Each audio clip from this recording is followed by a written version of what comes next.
Merci, Monsieur le Président.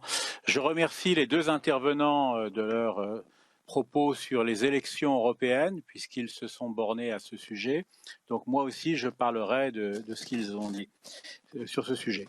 Donc je ne suis pas totalement d'accord avec leur constat sur ce qui s'est passé en 2019.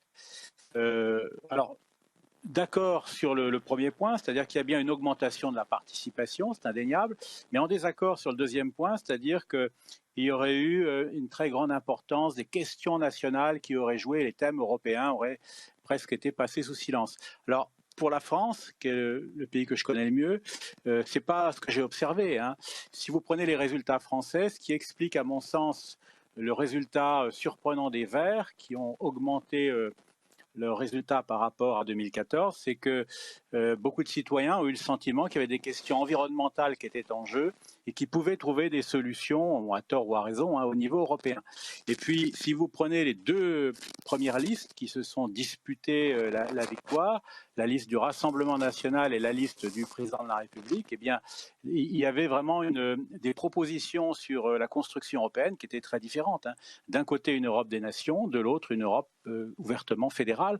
Et donc, je crois que ces éléments de campagne ont joué beaucoup finalement dans la participation assez forte, enfin plus forte que d'habitude en tout cas, qu'on a observée.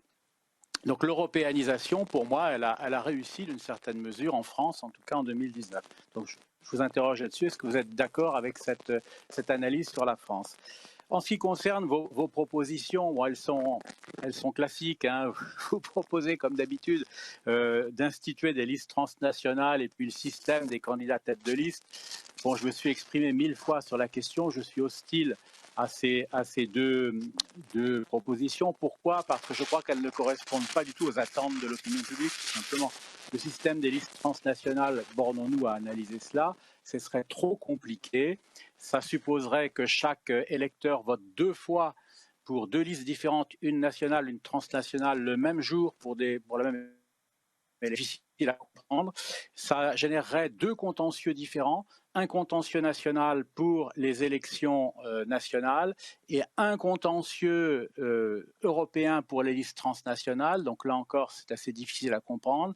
Ça remettra en cause aussi l'équilibre des sièges entre les États, car il y a fort à parier que les grandes nations tireraient profit des listes transnationales au détriment des petites nations. Ça, c'est un vrai problème.